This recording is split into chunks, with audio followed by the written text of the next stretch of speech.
I paid over $30,000 0 cents to give my sister the wedding of her dreams. Venue, dress, DJ, everything. But 2 weeks before the big day, I found out through an email that I wasn't even on the guest list. My name is Logan Walker. I'm 35, and if you asked anyone who's known me long enough, they'd probably describe me as the dependable one. The guy who shows up early, brings extra phone chargers, and remembers to grab the batteries no one else thinks about. I'm not flashy. I'm not the life of the party. I'm not even the guy who gets remembered. Unless you need help moving or footing the bill.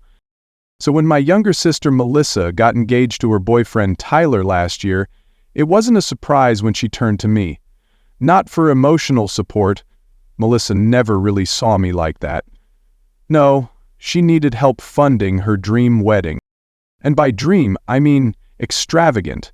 The kind of wedding you'd see in a bridal magazine under the phrase, elegant vineyard romance. They booked a 5-star hotel in Lakeview, a fairy tale carriage, custom lighting, the works. Melissa wanted the moon and expected me to foot the bill. Tyler's a decent guy, but between student debt and his entry-level job in graphic design, they weren't rolling in cash. As for my parents, they spent more on their dog's knee surgery last year than they were willing to chip in for the wedding. Melissa gave me the whole teary, over-rehearsed speech about how I was the only one she could count on, and like an idiot, I said yes. Piece by piece, I paid. The vineyard venue, her custom lace gown, the high-end florist, the DJ flown in from New York, the catering deposit, the photography team, the literal horse-drawn carriage for their grand exit. Every time I asked about a budget, Melissa would wave it off and say, "You're investing in love." She told me Tyler's family wasn't in a position to help, and my parents, well, they just shrugged. Then 2 weeks before the wedding, I received an email from the planner. It was the finalized guest list. Out of curiosity, I skimmed it. 92 names. Mine wasn't on it. I thought maybe it was a mistake. I called Melissa. She sounded bubbly. "Oh, hey, just about to text you. Can you send the last payment to the caterer by Thursday?" I cut her off. "Melissa, I'm not on the guest list."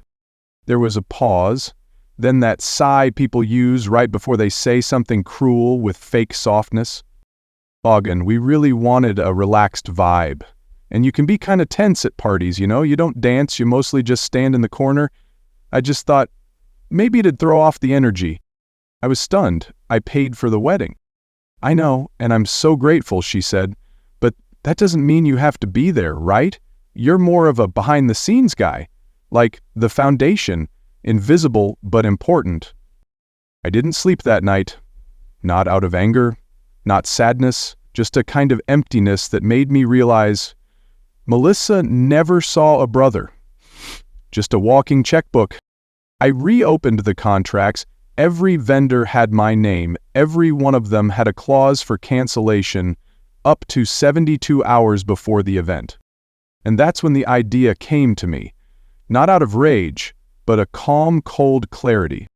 3 days before the wedding, I started making calls. Polite, calm, professional. "Hi, yes, I'm calling to cancel our booking." "No, we won't be rescheduling. Thanks for your understanding."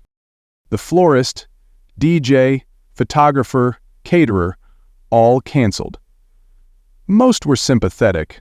One even said, "Sorry to hear. Hope everything's okay." I turned off my phone after that, not to hide, but because I didn't want to hear the chaos unfold. Wedding day morning, 17 missed calls. First voicemail, Melissa, trembling. Then Mom, frantic. Then Tyler. First time he'd ever called me. And that was before the guests arrived and realized there were no flowers, no DJ, and the cake looked like it came from a gas station bakery. A groomsman texted me later that night. The silence after the vows was deafening. I waited 3 days before I said anything. Not because I needed time to think. I had thought it through the second she said I ruined the vibe. I waited because I wanted the silence to settle, to ferment. When Melissa finally texted, "How could you do this?" After everything I said about how important this day was to me, I didn't reply. Instead, I compiled a PDF of every invoice, receipt, payment log, and email confirmation, and I sent it to Jason. An hour later he called. "Logan, she told me you insisted on paying, that it was your gift to her." I said nothing. Then Jason added, "I think she's planning to ask you to help her get the honeymoon refund. Says the airline owes her, but she needs help following up." That night, I opened my laptop and created a folder called Family Closure. I contacted a lawyer, not to sue, but to ask what I was entitled to. Over $30,000, 0 cents had come from my account. $18, 0 cents of that covered services that were canceled by Melissa's choice. My lawyer sent formal refund requests to the vendors and a reimbursement letter to Melissa. Certified mail, signature required. 3 days later, she got it. Mom called, "Honey, let's not blow this up. These things happen."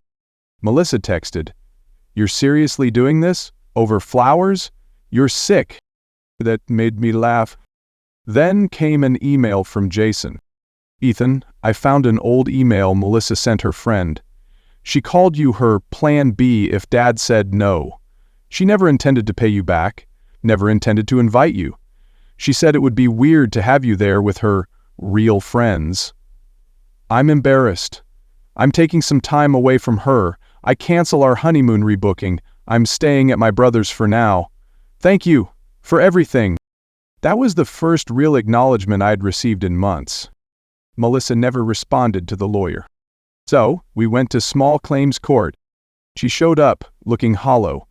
No lawyer. When asked to respond, she whispered, "No."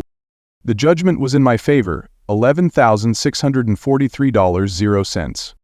Late. But she paid. I used it to book a solo trip to Spain. No itinerary. Just peace. I didn't cut off my whole family. But I stopped playing the fixer. Stopped answering every late-night "can you help" call. I gave myself permission to be more than just the guy in the background. Melissa and Tyler? They eventually reconciled. She's pregnant now. They'll probably throw a giant gender reveal party. I won't be invited. And you know what? I wouldn't go even if I was. Because after 35 years, I finally learned sometimes the most powerful thing you can do is not show up.